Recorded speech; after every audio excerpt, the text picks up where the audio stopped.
दोस्तों बहुत बहुत स्वागत है एक बार फिर से। जी हाँ दोस्तों, आज पूरे दिन की कई महत्वपूर्ण और बड़ी खबरें निकल कर आ रही हैं। आपको बता दें, किसान भाइयों के लिए बड़ी खुशखबरी है और वहीं राज्य सरकार की तरफ से आर्थिक सहायता को लेकर खबरें आ रही हैं। बैंक खाता धारकों के लिए कुछ नए अपडेट्स निकल कर आ रहे हैं और साथ ही साथ केंद्र सरकार की तरफ से बड़े आर्थिक पैकेज की बड़े अपडेट्स निकल कर आ रहे हैं। जानेंगे एक एक करके सभी बड़ी खबरों और मुख्य समाचार को विस्तार से। तो बिना समय गवाए चलते हैं आज की पहली बड़ी खबर की ओर।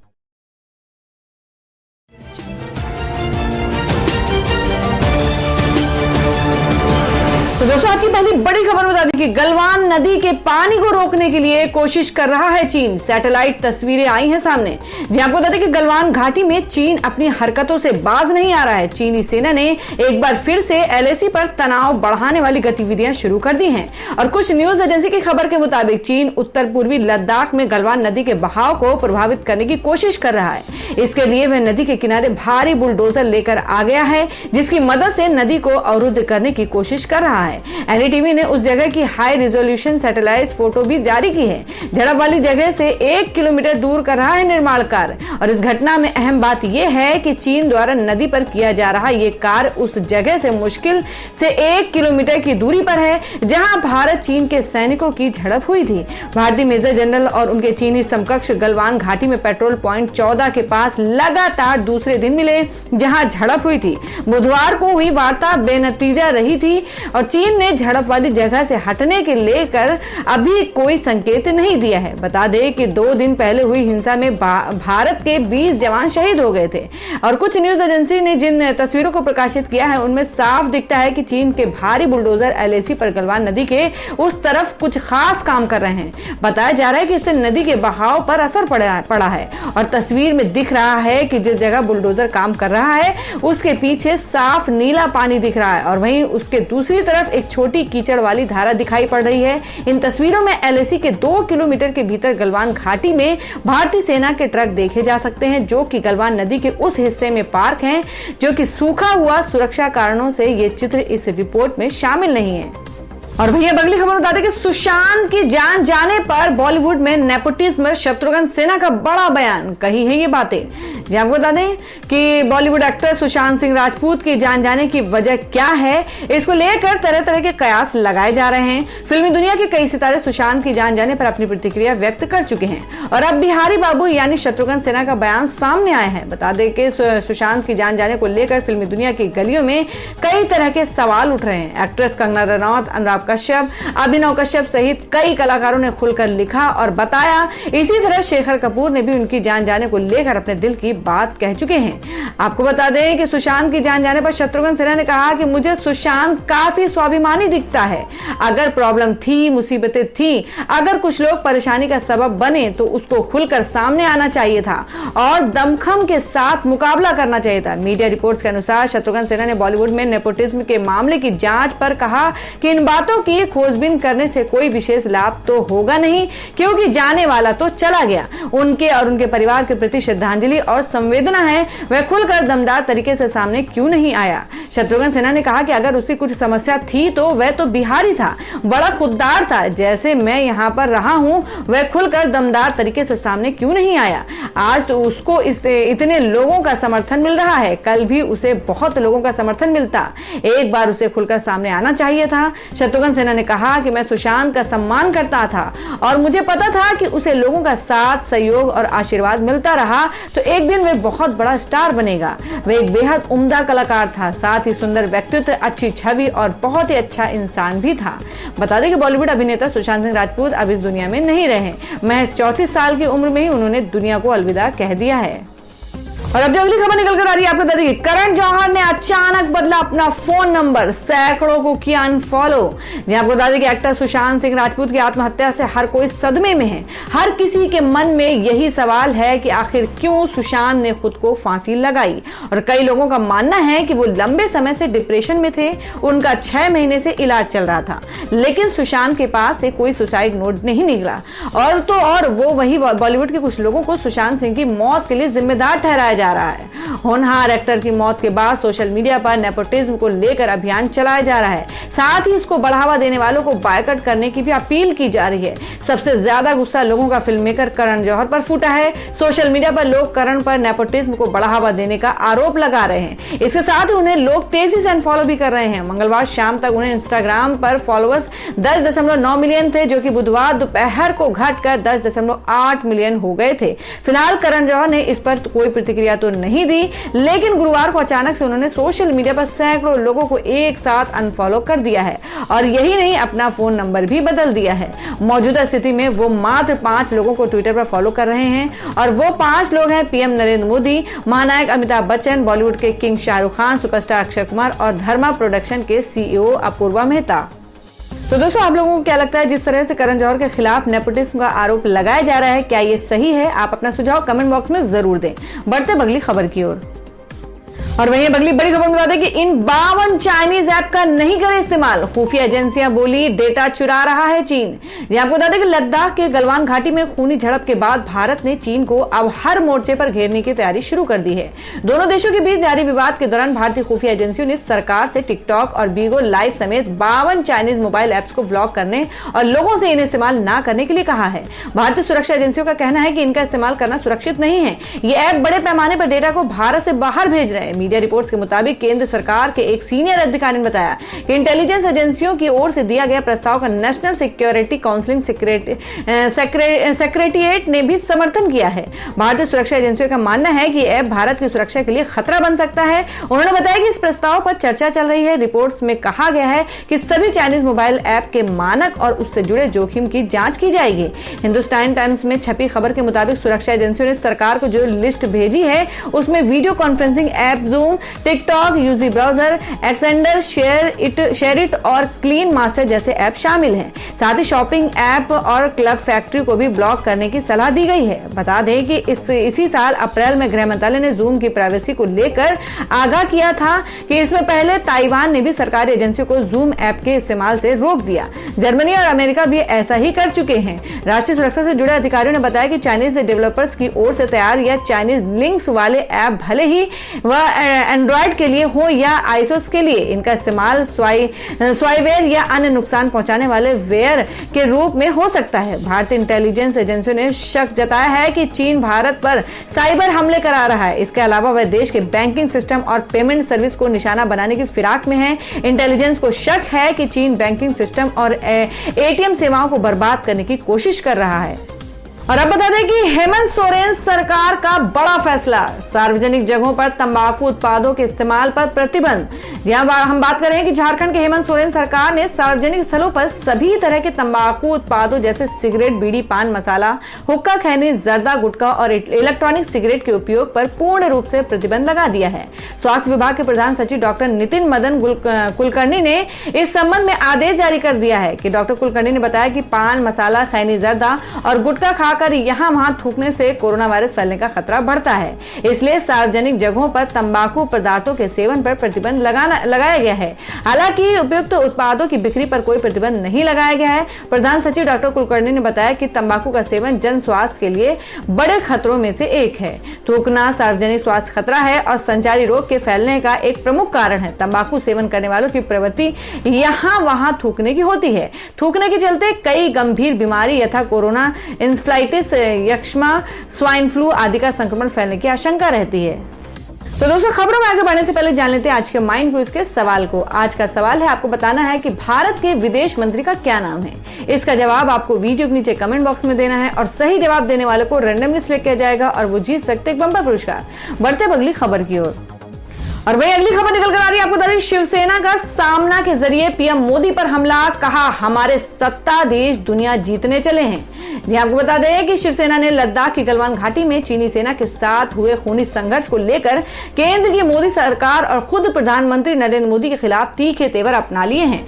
महाराष्ट्र में नई सरकार बनने से पहले तक एनडीए का हिस्सा रही शिवसेना ने अपने मुखपत्र सामना के जरिए पहले भी भाजपा और मोदी सरकार पर हमला किया, लेकिन अब की बार उसके तेवर ज्यादा तल्ख लग रहे हैं। खास बात यह है कि 2-3 दिन पहले उसने महाराष्ट्र में अपने सत्ताधारी गठबंधन महाविकास अघाड़ी की एक अहम घटक कांग्रेस के खिलाफ काफी तीखे तेवर दिखाए थे, लेकिन अब उसने लद्दाख की घटनाओं के लिए सीधे प्रधानमंत्री नरेंद्र मोदी के नेतृत्व पर सवाल उठा दिए हैं।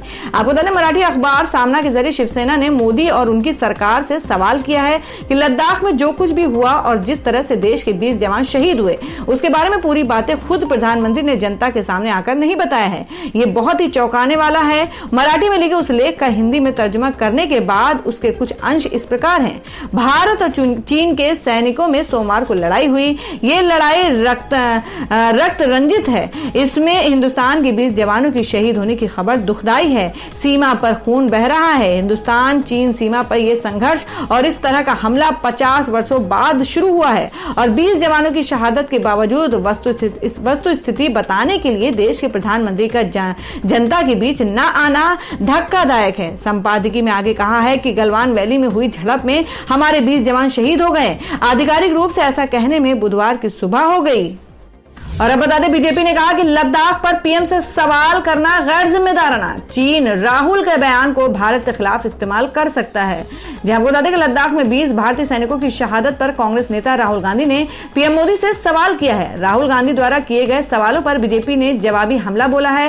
पार्टी के महासचिव राम माधव ने मीडिया से बात करते हुए कहा कि पीएम ने स्पष्ट कर दिया है कि हमारे क्षेत्र में हर इंच की रक्षा की जाएगी। हम दूसरे क्षेत्र में भी कदम रखेंगे। एक स्तर पर यहां हमारी सीमाओं की दृढ़ता से रक्षा करने और उन भारतीयों की भावनाओं का सम्मान करने के लिए होगा जो आर्थिक उपायों को दूसरे स्तर पर ले जाना चाहते हैं। राम माधव ने राहुल गांधी पर निशाना साधते हुए कहा कि विपक्ष का व्यवहार बहुत दुर्भाग्यपूर्ण है। जब पूरा देश सेना और सरकार के साथ खड़ा है, यह दुर्भाग्यपूर्ण है कि मुख्य विपक्षी दल भारत के दुश्मनों को फायदा पहुंचाने वाले बयान जारी करता है।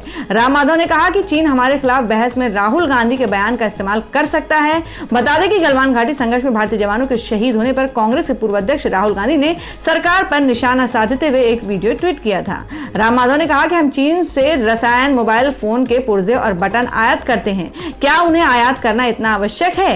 ये चीजें भारत में निर्मित किए जा सकते हैं। हमें चीन से आयात कम करना चाहिए। यदि लोग चीनी उत्पादों का बहिष्कार करना चाहते हैं तो हम उनकी भावनाओं का सम्मान करते हैं।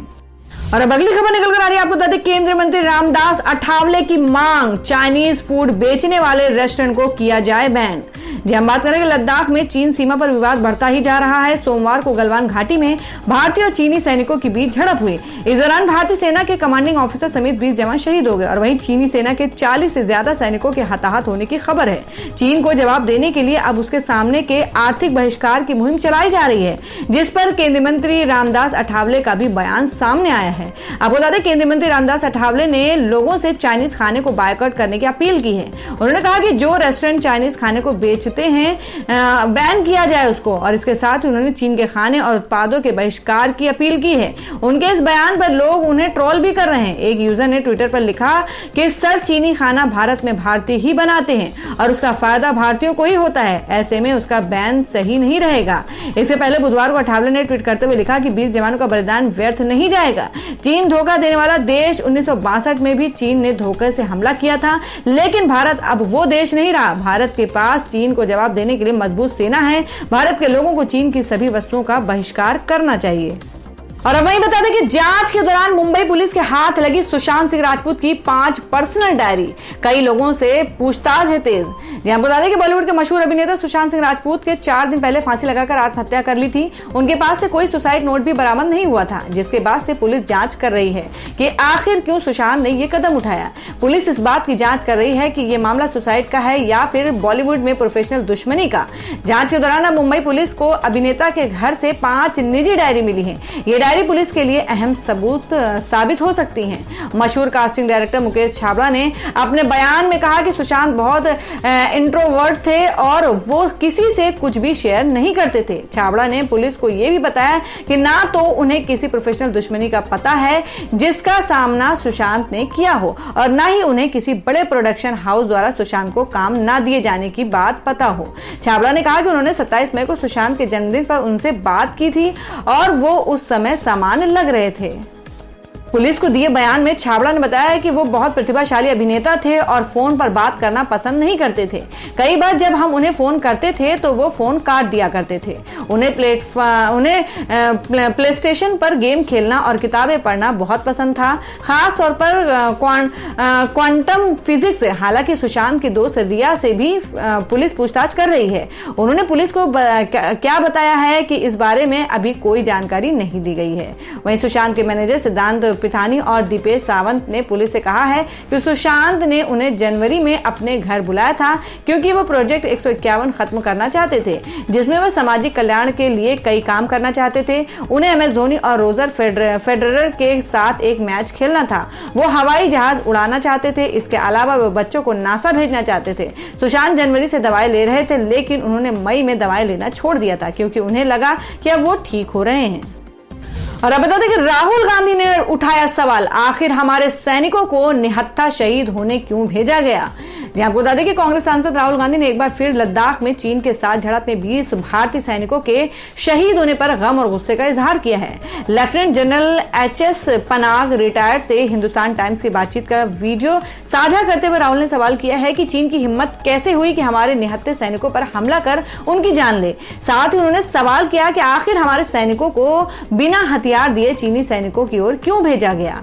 आपको बता दें कि इसमें HS पनाग इस बात को बता रहे हैं कि भारत के अगले कदम क्या हो सकते हैं। उन्होंने कहा कि भारत को इस घटना से भावनात्मक रूप से दूर नहीं होना चाहिए। जो सीमा पर हुआ है वो न सिर्फ भारत चीन के बीच बल्कि दुनिया भर में भी देखे तो पीड़ा देने वाली घटना है। उन्होंने वहां कि भारत को कोशिश करनी चाहिए। उन्होंने कहा कि भारत को कोशिश करना चाहिए कि लद्दाख में चीनी सेना वापस हटे और अप्रैल की स्थिति बहाल हो। उन्होंने कहा कि बातचीत के जरिए मामलों का हल निकालना चाहिए। 1962 के बाद शायद इस तरह की स्थिति खड़ी हुई है। भारत अब 1962 की स्थिति में नहीं है। उसकी सेना अब अलग है, लेकिन चीन ने भी कम तरक्की नहीं की है। सेना के मामले में भी चीन हमसे बेहतर ही है।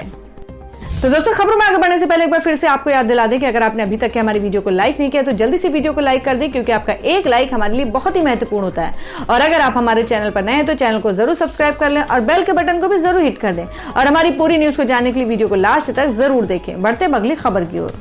और अब अगली खबर बता दें कि 20 जवानों की वीर गति के बाद भाजपा ने सभी राजनीतिक कार्यक्रम वर्चुअल रैली स्थगित की। जी हम बात कर रहे हैं कि भारत चीन के बीच सीमा विवाद में दोनों देशों के सैनिकों के बीच हुई हिंसक झड़प में देश के 20 सैनिकों ने सर्वोच्च बलिदान दिया। सैनिकों के इस बलिदान पर दुख जाहिर करते हुए भारतीय जनता पार्टी के राष्ट्रीय अध्यक्ष JP नड्डा ने कहा कि हमारे बहादुर जवानों ने गलवान घाटी में भारत माता की रक्षा करते हुए सर्वोच्च बलिदान दिया, जिसे हम हमेशा याद करेंगे और देश उनका कर्जदार है। मैं इन जवानों के बलिदान पर श्रद्धांजलि अर्पित करता हूं।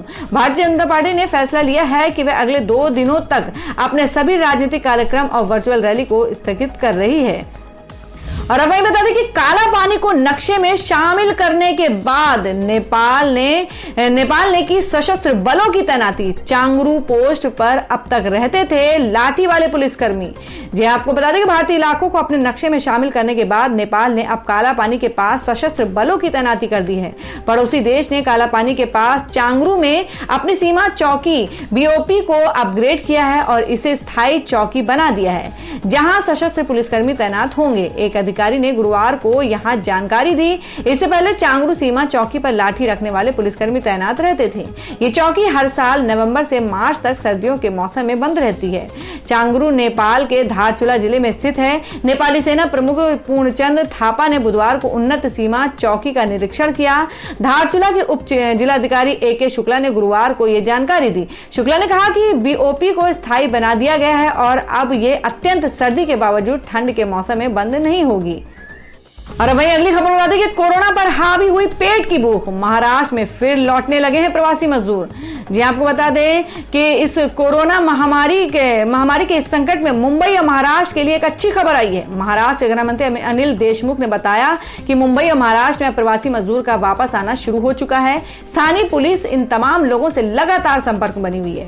सभी प्रवासी मजदूरों की विधिवत थर्मल स्क्रीनिंग की जा रही है। पूरी जांच पड़ताल के बाद उन्हें स्टैंपिंग के साथ होम क्वारंटाइन में भेजा जा रहा है। पूरी तरह से तंदुरुस्त हो जाने के बाद ही उन्हें काम पर भेजने की प्रक्रिया को शुरू किया जा रहा है। लॉकडाउन लॉकडाउन के समय से ही तमाम प्रवासी मजदूर मुंबई और महाराष्ट्र के अलग अलग हिस्सों से परेशानियों की वजह से अपने गृह राज्य में जाने को मजबूर हुए थे। तमाम मजदूर ऐसे भी थे जिन्होंने पैदल अपने घर जाने का साहस किया और सैकड़ों हजारों मील कई दिनों तक पैदल चलकर वे अपने घर को गए थे और कई मजदूरों ने रास्ते में भी जान गंवा दी थी। और अब बता दें कि क्या है देश भर में मौसम के ताजा हालात। जी हम बात करें राजस्थान में पारा 47.8 डिग्री, दिल्ली समेत इन राज्यों में 4 दिन पहले पहुंचेगा मानसून। जी हम बात कर रहे हैं कि राजस्थान में तापमान के 47.8 डिग्री सेल्सियस का पहुंचने का चिलचिलाती गर्मी के बीच दिल्ली समेत उत्तर भारत के कई राज्यों के लिए खुशखबरी है। मौसम विभाग के मुताबिक दिल्ली और आसपास के कई राज्यों में मानसून इस बार अपने तय समय से 4 दिन पहले ही पहुंच जाएगा। इसका मुख्य कारण बंगाल की खाड़ी में बने दबाव क्षेत्र और पश्चिम बंगाल के आसपास मंडरा रहा चक्रवाती परिसंचरण है और ये हवाएं 19 से 20 जून तक उत्तर प्रदेश की ओर आगे बढ़ेंगी। और मौसम विभाग के क्षेत्र अनुमान केंद्र के प्रमुख कुलदीप श्रीवास्तव ने बताया कि इससे मानसून को 22 और 23 जून को पश्चिमी उत्तर प्रदेश, उत्तराखंड के कुछ हिस्सों, उत्तर पूर्वी राजस्थान और पूर्वी हरियाणा की ओर से बढ़ने में मदद मिलेगी। उन्होंने कहा कि इसका मतलब ये है कि इस बार मानसून 4 दिन पहले यानी 22-23 जून को दिल्ली पहुंच जाएगा। तो दोस्तों ये थी अब तक की सभी बड़ी खबरों की अपडेट्स। टुडे ब्रेकिंग न्यूज और लेटेस्ट खबरों को देखने के लिए हमारे चैनल ऑसम ज्ञान हिंदी न्यूज चैनल से जुड़े रहिए और हमारे वीडियो को लाइक शेयर जरूर कर दें अपने दोस्तों और रिलेटिव्स के साथ। तो दोस्तों फिर मिलेंगे काम की खबरों और सरकारी योजनाओं की एक और नई वीडियो के साथ। तब तक के लिए धन्यवाद दोस्तों।